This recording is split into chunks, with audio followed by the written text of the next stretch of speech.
vous êtes secrétaire général de Leader Occitanie. Tout à fait. Et je voudrais que vous nous présentiez Leader. Donc, Leader Occitanie, c'est un réseau qui réunit aujourd'hui 200 entreprises innovantes de tout secteur de la région Occitanie, Pyrénées-Méditerranée. Donc, c'est un réseau qui réunit des entreprises innovantes en croissance et qui souhaitent s'impliquer sociétalement pour être tout à fait complet. On est organisé aujourd'hui en fédération et en association territoriale. Donc, Leader Occitanie est une fédération d'associations territoriales qui sont réparties sur la région Occitanie. Donc, et un leader à l'international qui est Leader Maroc, puisque l'ambition aussi, c'est de s'appuyer sur les 5 maisons de la région qui sont réparties à travers le monde pour adosser un club leader, pour pouvoir que les entreprises qui souhaitent aller dans ces pays puissent aussi s'appuyer sur des entreprises du pays en question, ou en tout cas sur un réseau pour faciliter leur stratégie export. On se distingue en fait par rapport aux autres réseaux parce qu'on est multifilière et multisectoriel, ça veut dire qu'on n'est pas un cluster filière, comme il en existe très souvent et qui fonctionne très bien par ailleurs, qui sont souvent sur le numérique, la santé ou d'autres thématiques. Nous, en fait, on s'occupe de la croissance et de l'innovation des entreprises. Et pour ça, on a tout un tas d'actions qu'on met en œuvre, qu'on a définies en 2 grandes catégories, les actions qu'on appelle endogènes, qui sont réservés pour nos membres plutôt, où là, on a par exemple des accélérateurs de croissance qu'on a créés avec la région, avec BPI-France pour certains, donc qui s'intéressent aux TPE, PME et qui vont venir les accompagner sur 12 ou 18 mois pour définir avec eux leur stratégie de croissance et les aider à aller dans cette stratégie de croissance. On a aussi des projets comme le Think Tank, par exemple, où là, on réunit les chefs d'entreprise pour qu'ils puissent discuter sur une question spécifique.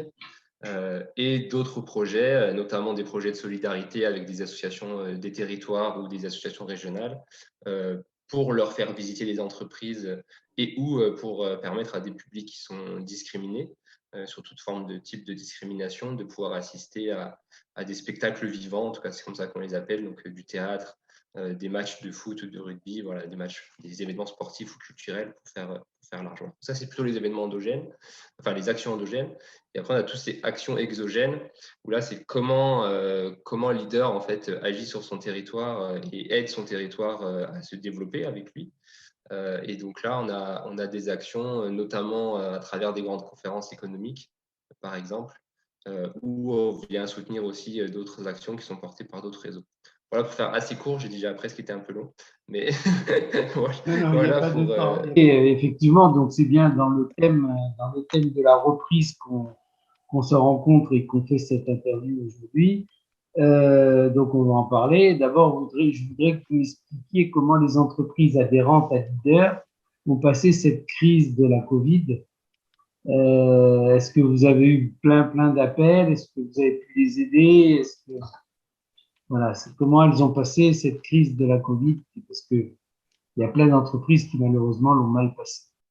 Bien sûr. En fait, alors tout dépend du secteur de l'activité de l'entreprise. J'ai dit tout à l'heure, on est un réseau multisectoriel, multifilière, donc il y a des entreprises qui s'en sont plutôt bien sorties, qui sont en général plutôt celles du numérique ou de l'agriculture ou de l'agro-agri, on va dire ça comme ça, de façon générale.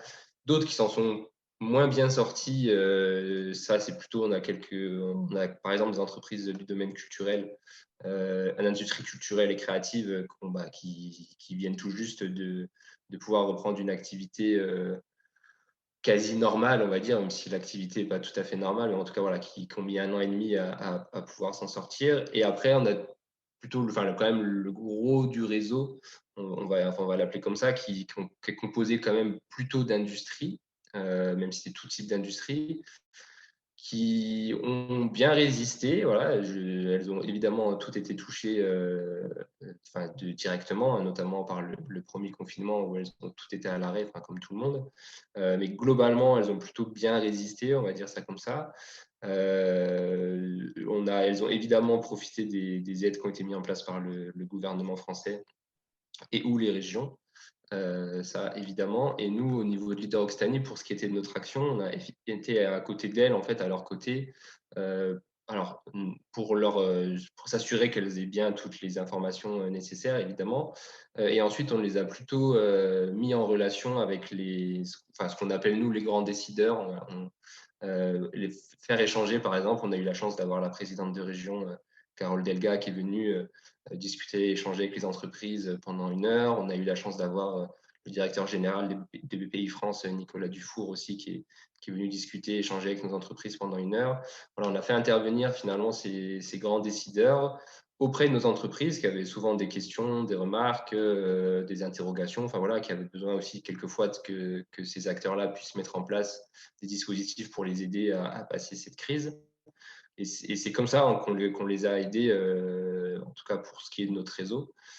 Ça a plutôt bien fonctionné, il me semble, parce qu'on a plutôt des retours très positifs de la part de nos membres, qui ont apprécié voilà, pouvoir parler à ces grands décideurs et ou à des banques. On a fait venir le médiateur national du crédit, on a fait venir le médiateur national des entreprises, du coup, le directeur général de la Banque populaire du Sud. Voilà, on a mis en place en fait tout un réseau d'échanges avec les entreprises et ces grands décideurs pour qu'elles aient toutes les réponses directement à leurs questions Voilà, et qu'elles puissent leur poser directement les questions, c'est quoi. certainement ce qui leur a permis de mieux comprendre les aides amenées par les.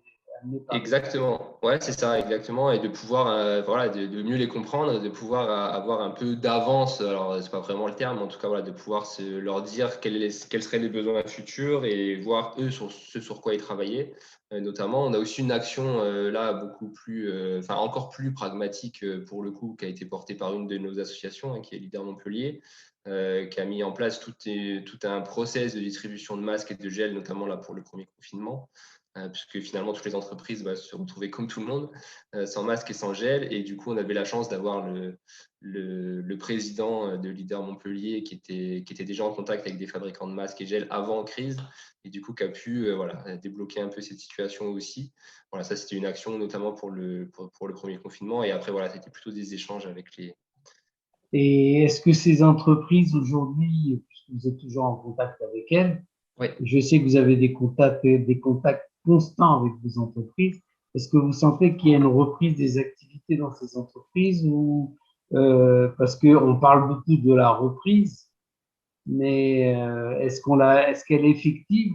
Non, il y a une vraie reprise, honnêtement. Ça a redémarré assez fort et normalement, finalement, dans les entreprises. La difficulté du moment, hein, c'est un gros sujet du moment qui est pour toutes les entreprises, hein, qui n'est pas lié qu'à nos membres, hein. Mais le gros sujet du moment, par contre, c'est les freins à la reprise qui sont en fait la rareté des matières premières et notamment des composantes électroniques pour ce qui est des industries électronique, hein. Aujourd'hui, le secteur de l'électronique est particulièrement en souffrance parce il y a plus de composantes en fait, hein. Il y a des entreprises qui ont des délais qui vont quelquefois jusqu'à 2 ans de livraison. C'est-à-dire que des commandes passées aujourd'hui et seront livrées dans 2 ans, sauf qu'elles ont des commandes à livrer dans 1 mois ou dans 2 mois. Donc il y a une vraie difficulté pour toutes les entreprises de l'électronique et globalement pour toutes les entreprises sur ce qui est matières premières, avec l'augmentation des prix là notamment,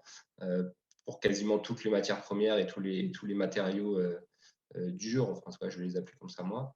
Voilà, ça c'est le vrai frein aujourd'hui à la reprise, il est là, puisque finalement, on a des TPE et des PME qui sont quelquefois aussi obligés, du coup, pour passer ces commandes-là,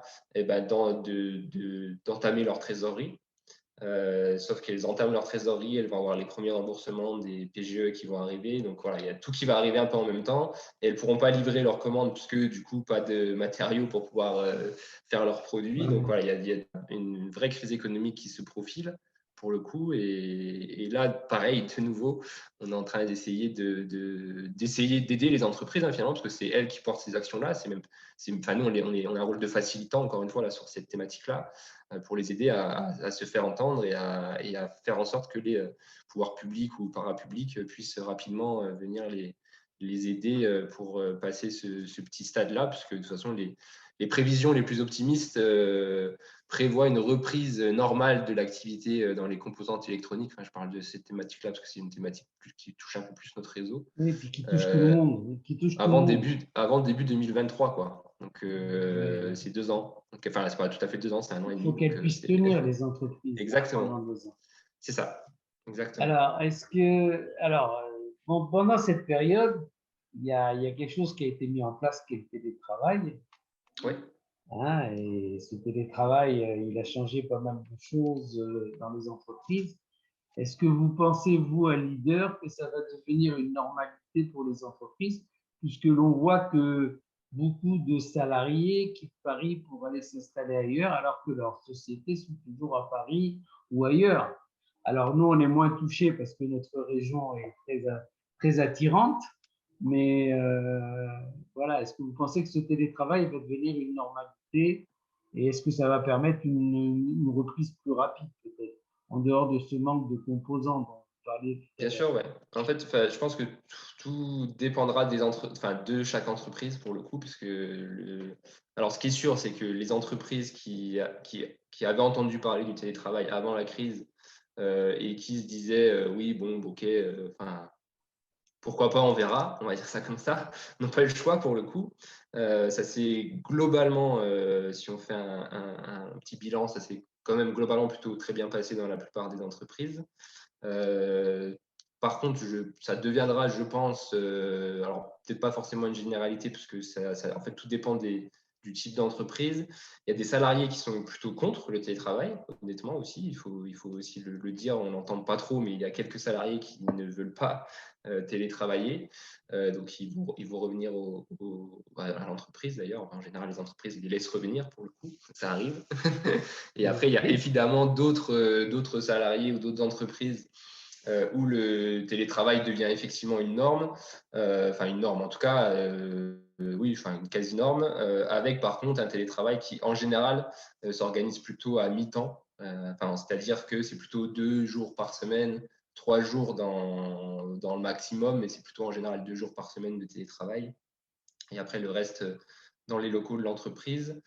Alors, ça peut avoir un effet bénéfique pour les entreprises, parce qu'au-delà de la crise des composants dont on a parlé, il y avait, mais ça c'était avant la crise, mais il y a toujours du coup une vraie thématique sur les RH, pour le coup, pour des entreprises, et notamment des entreprises qui sont plus rurales et moins dans les métropoles, qui ont toujours du mal et qui ont du mal depuis très longtemps à attirer des talents. Et là, je pense que pour le coup, le télétravail peut être une vraie opportunité pour elles, pour réussir à avoir des talents, puisque et effectivement, il y a le travail qui est aujourd'hui organisé de façon à ce qu'on puisse le faire à distance et que finalement, en se rendant une fois par semaine ou une fois tous les 15 jours, enfin voilà, moins souvent dans l'entreprise, c'est possible d'avoir accès à des compétences. Donc ça, c'est une vraie plus-value aujourd'hui pour quelques entreprises. Et en plus, on a des dispositifs comme des tiers-lieux qui se mettent en place dans beaucoup de zones aujourd'hui, même très rurales pour le coup, et qui permettent de faire une sorte de télétravail mixte, on va dire ça comme ça, enfin télétravail sans être vraiment un télétravail, c'est-à-dire que c'est des lieux de travail qui sont partagés entre plusieurs entreprises pour le coup, des lieux vivants qui permettent aux gens de ne pas forcément travailler chez eux et d'avoir l'aspect vie sociale, vie collective, et du coup aussi à des entreprises d'avoir encore plus, on va dire, alors c'est souvent une question de confiance, donc je vais utiliser ce terme-là, même si ce n'est pas forcément toujours la confiance, mais en tout cas d'être plus sereines avec leurs salariés qui seraient à distance, puisque dans un lieu où il y a du travail, il y a du monde, le salarié n'est pas isolé tout seul chez lui tout le temps, quoi. Voilà, donc, Oui, c'est le gros problème du télétravail, c'est l'isolement des salariés. C'est pour ça que, exactement, ouais, c'est pour c'est ça que vous ça. disiez certains salariés qui ne sont pas d'accord parce que être isolé, Ouais, c'est ça, c'est pas simple. C'est pas simple. exactement. Et en fait, il y a différents facteurs. Il y a l'isolation sociale, effectivement. Il y a aussi le fait d'avoir la place pour télétravailler, parce que enfin, c'est quand même plus sympathique d'avoir un bureau, une chaise, et pas de travailler sur son tapis de salon ou sa table basse. Voilà, il y a ça. Il y a après l'environnement familial, évidemment, puisque travailler avec des enfants notamment et des jeunes enfants notamment, c'est évidemment pas toujours facile. Donc voilà. Donc il y a effectivement des salariés qui préfèrent revenir à l'entreprise pour plein de raisons, voilà, qui leur sont chacun propres. C'est pour ça qu'on ne peut pas faire de généralité à mon sens sur le télétravail non plus. On ne peut pas avoir d'accords nationaux sur le télétravail. Enfin, ça me semble en tout cas pas simple d'avoir un accord national sur le télétravail, puisque finalement, c'est tellement en fonction de la personne, de l'entreprise, que ça ne peut être qu'en fonction de la personne et de l'entreprise. Alors, vous nous avez parlé tout à l'heure de Leader Maroc. Oui. Est-ce que ça veut dire donc, que vous venez, je crois, de monter, donc c'est pas très vieux? C'est ça. Juste avant le Covid, ouais. On a eu la bonne Et idée. est-ce que ça veut dire que vous voulez vous implanter à l'international et peut-être dans votre pays? Et pourquoi pas Israël? Ouais. Alors effectivement, on a l'ambition, en tout cas, je le disais tout à l'heure, enfin, à moyen ou long terme, d'être présent déjà là où la région a une représentation physique. Donc New York, enfin, après Londres et Bruxelles sont des maisons européennes, même si aujourd'hui Londres est plus vraiment dans l'Europe, mais Dans bon, peu l'Europe, importe. oui. Voilà, ça reste globalement quand même européen. Donc c'est un peu spécifique parce que en général les marchés européens sont enfin, sont plus lisibles. Par contre, la maison a aussi une maison à Shanghai. Voilà, c'est ça. Voilà. J'allais Donc vous là, dire. c'est ça. Donc là, New York, Shanghai, on va dire, sont des ambitions d'implantation enfin, d'implantation pour leader, effectivement, pour aider les chefs d'entreprise occitans à aller dans ces pays-là, avec l'appui du coup des dispositifs publics via les maisons de la région et un appui plus privé qui sera apporté par le réseau Leader Occitanie. Et ensuite, oui, d'autres pays, enfin, pourquoi pas, avec plaisir. Ça tout dépendra de ce que veulent nos membres et de là où sont nos membres. On a parlé du Japon aussi, puisque la région a des liens très forts avec le Japon. Donc, il y a aussi effectivement le Japon qui est une destination, enfin, qui paraît être une destination privilégiée, en tout cas pour les entreprises régionales. Et après enfin, si demain, effectivement, on a des membres qui travaillent très bien avec Israël pour revenir à ce pays en particulier. Pourquoi pas? Israël aujourd'hui est une terre connue et reconnue pour sa capacité d'innovation. Voilà, enfin, il y a beaucoup d'entreprises très innovantes qui sont nées en Israël et qui ont aujourd'hui un marché mondial. Donc, c'est un marché pour des entreprises de leaders. Et ça peut être aussi des entreprises avec lesquelles des partenariats d'innovation peuvent être mis en place. Donc, enfin, nous, on est ouvert à tout. Hein, Et sachez que la Chambre de plaisir. commerce donc France-Israël, et je précise délégation Languedoc-Roussillon, parce que vous savez qu'il y en a une aussi à Toulouse. Donc nous, on est prêt à vous aider là-dessus, hein, il n'y a aucun problème. Donc, si effectivement c'est une de vos, je dirais pas priorité, mais une de vos ambitions de monter un leader Israël, qui je pense pourrait permettre plus facilement les entreprises à travailler avec Israël, avec ce pays, qui, comme vous l'avez dit, effectivement, est en avancée, est toujours en recherche d'avance de technologie. On est là pour vous aider aussi. Il n'y a pas de souci. Merci. Sur ce plan-là. Vous nous avez parlé tout à l'heure des différentes aides que vous avez mis en place pour aider les entreprises. Est-ce que c'est assez facile de les avoir à la reprise de leur activité? Est-ce que c'est assez facile de les avoir puisque l'État va couper l'aide qu'elle donnait pendant la crise du Covid? C'est-à-dire que je crois que c'est fin août que s'arrêtent les aides aux entreprises de l'État.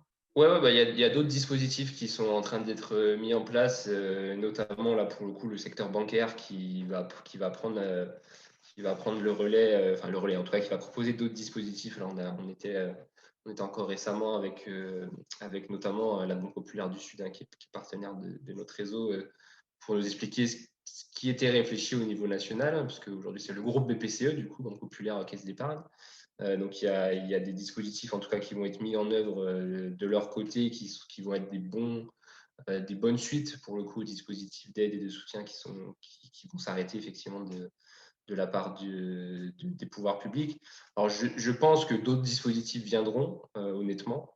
La région, en tout cas pour ce qui est de la région, les dispositifs perdureront et de toute façon, un nouveau mandat s'est ouvert très récemment pour ce qui est des élus régionaux. Donc, je pense qu'il va y avoir aussi une nouvelle stratégie régionale sur l'économie, l'innovation et la réindustrialisation et l'emploi, parce que c'est les 4 thématiques qui ont été confiées au vice-président à l'économie pour la région Occitanie. Je pense qu'il va y avoir de nouveaux dispositifs du coup qui vont être mis en œuvre. Pour le coup, la région Occitanie, je pense qu'on est une région qui est plutôt très favorable aux entreprises entreprises avec de nombreux dispositifs d'aide qui les soutiennent dans leur croissance, dans leurs innovations, depuis toujours, Covid ou pas Covid. D'autres dispositifs avaient été mis en place, notamment des passes rebonds, ce genre de choses par la région Occitanie. Il y aura toujours des manques pour les entreprises. Il faut voir comment l'État, effectivement, va aller soutenir les entreprises dans la nouvelle crise qui va arriver, dont on parlait tout à l'heure. Mais de toute façon, les pouvoirs publics ont besoin des entreprises aujourd'hui pour faire tourner l'économie. Oui. Donc, à mon sens, il y aura, j'espère en tout cas, je le souhaite, mais j'y crois fort, qu'il y aura d'autres dispositifs qui vont voir le jour pour soutenir les entreprises. On l'espère tous. Oui, je vois mal.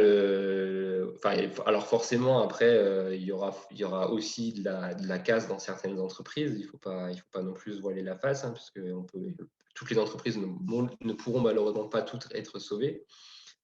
Mais voilà, je pense pas que les entreprises seront laissées de côté par tous les pouvoirs publics, parapublics ou privés dans les mois qui viennent. En tout cas, Leader Occitanie sera aux côtés de la région de nouveau sur ce mandat pour la croissance des entreprises et en tout cas pour que la voix des entreprises soit entendue et qu'on puisse avoir des dispositifs qui aident leur croissance et leurs innovations. En tout cas, merci beaucoup, Monsieur L'Apostole, et merci au à plaisir vous. de vous rencontrer physiquement. Avec grand plaisir, au plaisir de vous rencontrer, vos ressortissants et puis à très bientôt pour mettre en place des actions communes. Exactement. Merci beaucoup.